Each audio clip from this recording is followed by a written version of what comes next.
This barrel hides a disturbing secret. It was found floating off the coast of California in 2017. A man in a hazmat suit carefully opens the sealed drum. Inside, he discovers decomposing human remains, but there is no way of identifying the body. 2 weeks earlier, just 5 miles away from where the barrel was found, a woman named Alicia calls the police after her little brother, Omar, goes missing. When the police arrive at the brother's residence, his landlord shows them around the property, but strangely, all of Omar's stuff is gone, and the place looks as if no one has ever lived there.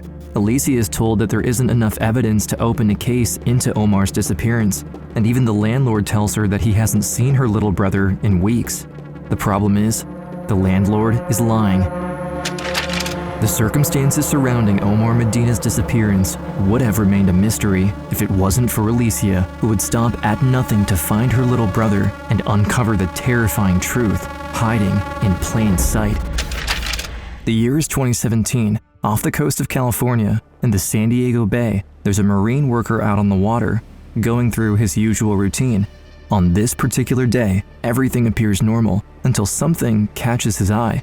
Floating in the distance is a large, gray object. As he moves closer, he realizes it's a metal barrel.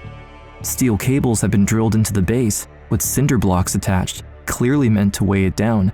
But instead of sinking, it's floating near the surface. Seeing it as a potential hazard for other boats, the worker calls the San Diego Harbor Police Department to report it. At that moment, he has no idea what's inside. 5 miles away from where the barrel is found, a woman named Alicia Villegas is desperately searching for her younger brother. For over 2 weeks, she's been calling the police, reaching out to friends, knocking on doors, asking anyone if they've seen him. But there's been no sign of him anywhere. Her little brother Omar means everything in the world to Alicia. We grew up in a single-family home, and me being the oldest, I have a middle brother, and then he was a baby. She's been like my second mother, because she's been there like through thick and thin. Yeah, she's awesome. Alicia and Omar are not only brother and sister, they are the best of friends. When Alicia started a family of her own, Omar became involved and a loving uncle to Alicia's children. They are a close, connected family. Omar and I would talk consistently, like multiple times a day. So we knew pretty much where Omar was at all the time. If not, we would check in with each other. But on September 30th, 2017, everything changes. After a day out with friends, Alicia heads home, expecting to find Omar at their mother's house, as they had plans to see each other later that evening. But when she walks in, her little brother is nowhere to be found. I'm like, okay, where's he at? So I sent him a message, and I saw that in Messenger that he received it. So I'm like, okay, his phone's on. He received my message. He'll answer me later. October 12th, 2017. 5 miles from where Alicia and Omar live, the harbor police respond to the report about the floating barrel in San Diego Bay. When they arrive, they pull the barrel from the water. They notice that, strangely, several cinder blocks have been affixed to the base. Clearly, whoever disposed of this barrel did not want it to resurface. An officer in a hazmat suit carefully begins opening it. As he removes the lid, he is visibly taken aback. Inside is a partially decomposed body, and the story behind the body in the barrel is even more disturbing than they could have ever imagined. But before we continue, we'd like to thank today's sponsor, Incogni, for supporting us in our mission of sharing powerful survivor stories. A lot of the videos on this channel reveal just how dangerous the internet can be, with cyberbullying, cyberstalking, but also harassment, and even kidnapping. On top of that, data brokers are always on the lookout for your personal information. Their full-time job is to dig into your private life and sell whatever they find to sites, including scammers. Incogni tracks down and erases your personal data from across the web, including online directories, people's search sites, and even commercial databases. This process is fully automated for hundreds of known data brokers, and even if your data reappears on these sites, Incogni immediately removes it. Their custom removal feature allows you to have almost any personal information about you removed with just a few clicks thanks to your own dedicated privacy expert. Take your personal data back with Incogni. Use code UNSEENDEAL at the link below and get 60% off an annual plan at incogni.com/unseendeal. Thanks again to Incogni for sponsoring. And now, back to the case of Alicia Villegas. It's the evening of September 30th. Alicia, back at her own house, tries to contact her brother. But as the hours go by, Omar still hasn't answered any texts or calls. That's when I started getting a little bit worried. But then I'm like, okay, he went out with some friends, or I don't know. Alicia goes to bed that night, concerned, trying not to overthink the situation. It could just have easily been that Omar forgot to charge his phone, or that he lost cell service. The next morning, though, my mom calls me and she tells me, have you spoken with Omar? And that's when I started to get a little bit worried. The next person Alicia contacts is Omar's landlord, a man named Timothy Cook. Omar had been subletting a room from him in a house not far away from Alicia. Hoping he might have some answers, Alicia calls him. Cook tells her he has no idea where Omar is. He mentions that, the night before, Omar had been drinking and didn't seem to be in a good headspace, and that was the last he'd seen of him. Hearing this doesn't make sense to Alicia. She decides to contact the police for help. I told them that my brother was missing and just some things were not adding up. We needed help to locate him. But Alicia doesn't get the help she needs. When she reports her little brother missing, she is told there isn't enough evidence to prove that Omar didn't disappear willingly, and until there is more to go on, cops won't open an investigation. If somebody is over the age of 18, and unless they have a medical condition, they will not go look for them. That's, what I was told. When you're an adult, you can go missing. People do go missing of their own volition. Alicia knows her brother would never just leave without telling her first. She needs answers, but without support from the police, finding Omar will be an uphill battle. When somebody is missing, it's like the worst feeling you could possibly feel. Are they in danger? Do they need help? The desperation of somebody missing is just horrible. In a situation like this, time is of the essence. Alicia begins calling any place she can think of to help her find out what happened to Omar. She calls hospitals, local jails, friends, and family, but no one has any lead on where Omar might be. She requests access to his phone records in an attempt to track his location and see who he was in contact with before he vanished. But Omar hasn't used his phone since September 30th, the last day Alicia spoke to him. It's now been 48 hours since Omar's disappearance, and at this point, Alicia feels like she's no closer to figuring out where he is. Undeterred, Alicia shifts her focus, this time trying to find some sort of physical clue that might indicate his whereabouts. Something that might pick up the trail from where his phone records left off. She gathers friends and organizes a search, wanting as many eyes on the case as possible. Together, they begin combing through the neighborhood, looking for anything, no matter how small, that could lead them to Omar. October 7th, 8 days since Omar's disappearance. Finally, a break in the case.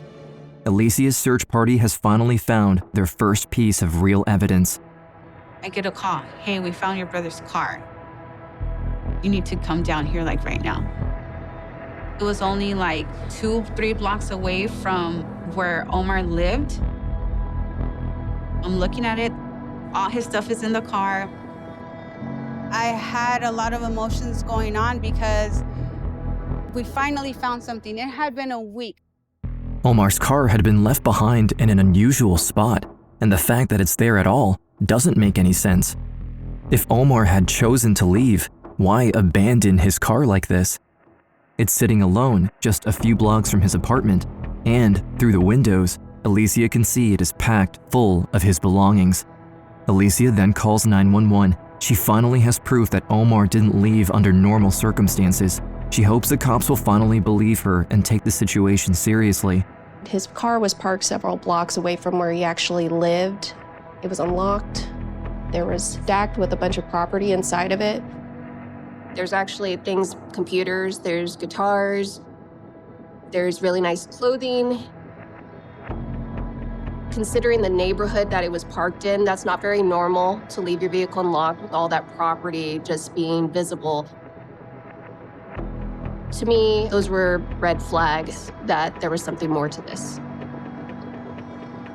This is something more suspicious. It's more than just a missing person who just hasn't contacted their family in a few days.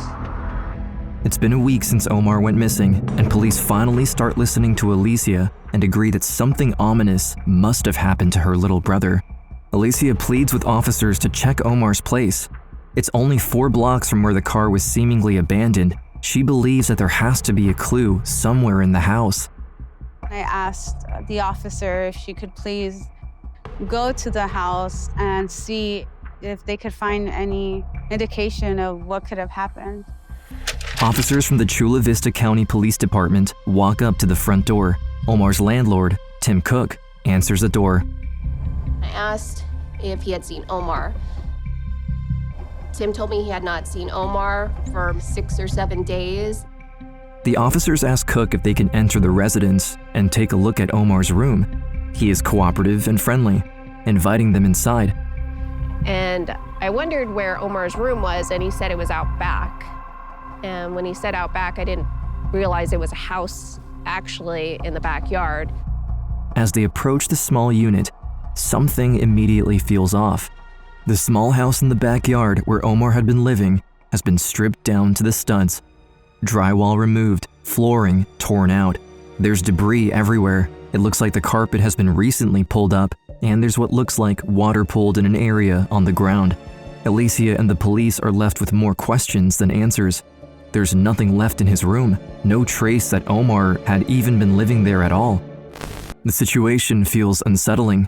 At first glance, it seems possible that Omar packed up and left on his own, putting all his belongings in his car and driving off. But then where did he go after that? With no warrant to allow them to investigate further, the police are forced to leave the property without getting any closer to the truth. But Alicia won't give up hope. She begins going through everything found in Omar's car, trying to find another clue. And that's when she finds something that might just lead her to her little brother. She finds several receipts. One of them is from a nearby pharmacy, and another from a fast food restaurant. Both are dated September 30th, the night he disappeared.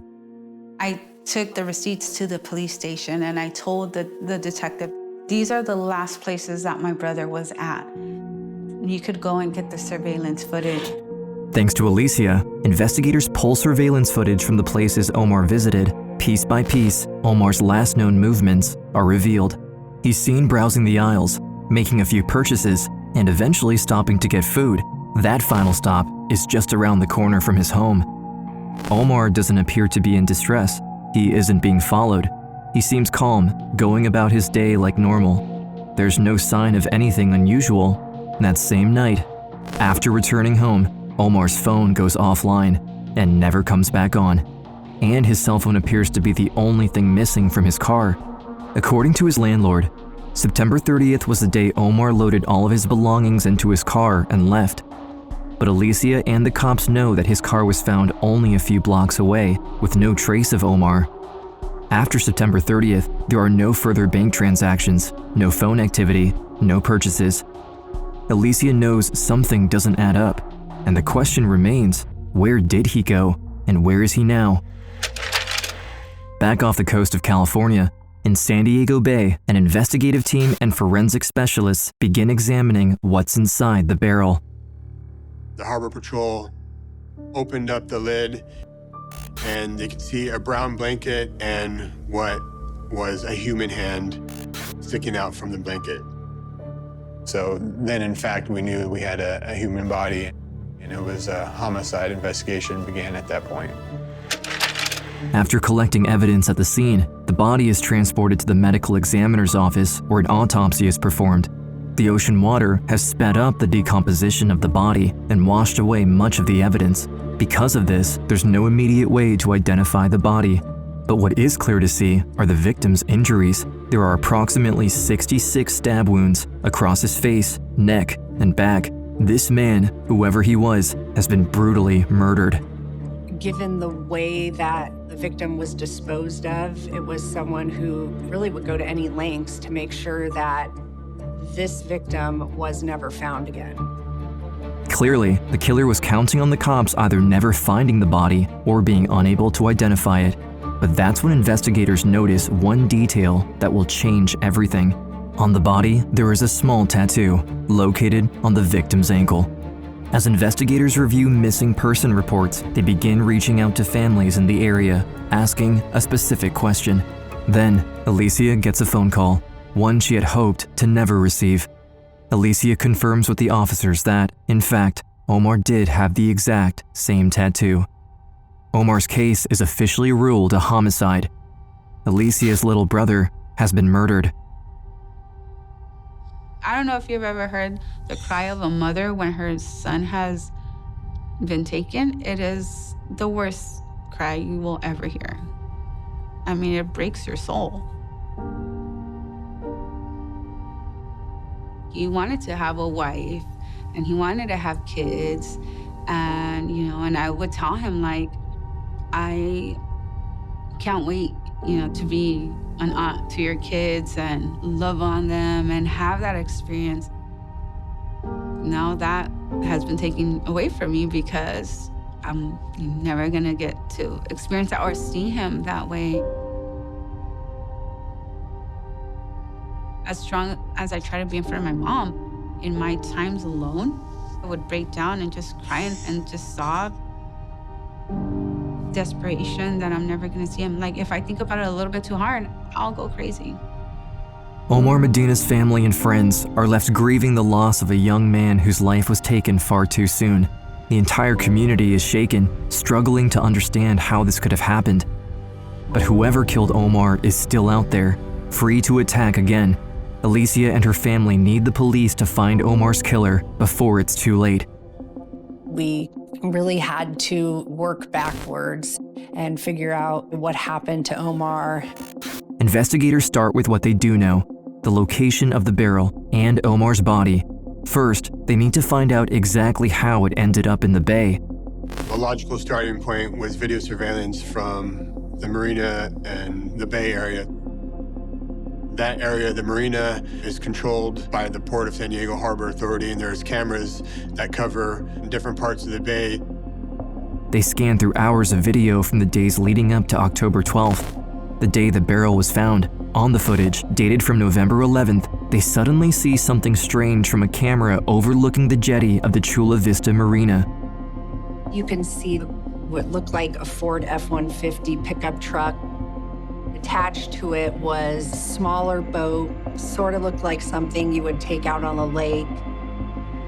Those are freshwater boats. They're designed for freshwater fishing, and here it is going out in a saltwater Pacific Ocean. That boat didn't belong in that kind of water. The security camera captures the truck backing up to the water. As the footage continues, the boat is launched and heads out past the jetty, moving into the bay. From a distance, it's hard to make out clearly, but it's seen heading out into the harbor before disappearing from view. But strangely, the boat returns in less than 1 hour, not long enough for a typical fishing trip. And as the police look at the boat more closely, they notice that it doesn't look the same as it did in the earlier footage. In fact, when comparing the before and after, it's clear that when the boat returns, it's sitting significantly higher up in the water. It became quite apparent that there had been something very heavy in the boat when it first went out that was no longer there when it returned. The footage shows two people, one on the boat and another standing by the green pickup truck. But the camera quality isn't good enough. Investigators can't make out any identifying features on either the boat, the truck, or either individual. Still, it's clear that whoever these individuals are, they have quickly become the investigation's prime suspects. With the date and time frame established, detectives then begin collecting surveillance footage from the surrounding buildings, hoping to spot the vehicle and boat as it leaves the marina. If they can track where it heads to next, they might be able to identify the owner. After reviewing hours of footage from businesses within a 5-mile radius of the marina and following every possible route that could have been taken, they finally spot the truck and boat again. The pickup had gotten on the highway, moving away from the harbor. Further along the route, a gas station security camera captures the same green truck towing the boat, and this time, the vehicle's details are more clearly visible. The driver exits the truck, walks around the front of the truck, and enters the front door of the convenience store. Driver of the truck walks in, and we can see he's wearing shorts, a maroon-colored shirt, and a green hat. And he walks up to the cash register and purchases some items. That's when investigators notice something. As they zoom in on the footage, they see a tattoo on the back of the man's leg. It stands out because they've seen it before. 2 weeks earlier, they had visited Omar's home, and the landlord, Timothy Cook, answered the door. Body cam from officers at the scene shows Cook walking through the house with his leg tattoo visible. Same placement, same design. It's clear that he is the same man as the one seen in the gas station footage. At that moment, Omar's landlord becomes the primary suspect. Whatever his involvement, he is directly linked to his disappearance. Investigators begin round-the-clock surveillance on Timothy, monitoring his home and his movements, searching for anything that can tie him to Omar's murder. They saw Tim Cook out in front of the residence, packing up a lot of stuff in trash bags, loading these trash bags into his vehicle that was parked in the driveway. As Cook leaves his residence, police tail his vehicle. Moments later, officers move in and initiate a traffic stop, beginning a thorough search of his car. Inside the bags, there was various wet rags, random clothing, and there was a distinct smell of bleach. Police seize the contents of his vehicle, collecting as much evidence as possible. Cops also locate the green pickup truck from the marina and bring it in for forensic testing. As investigators dig deeper, they search Cook's computer, discovering he had access to Omar's full banking details, social security number, and other personal information. Now, a motive begins to emerge: money. Even more disturbingly, investigators learn Cook had previously served 17 years in state prison for attempted murder and only recently got out. That's when detectives begin piecing everything together, and Alicia finally learns what really happened to her brother on the night of September 30th. That night, Omar had returned to the house. Once inside, the ex-convict confronted his tenant with a knife and attacked Omar, stabbing him over 60 times.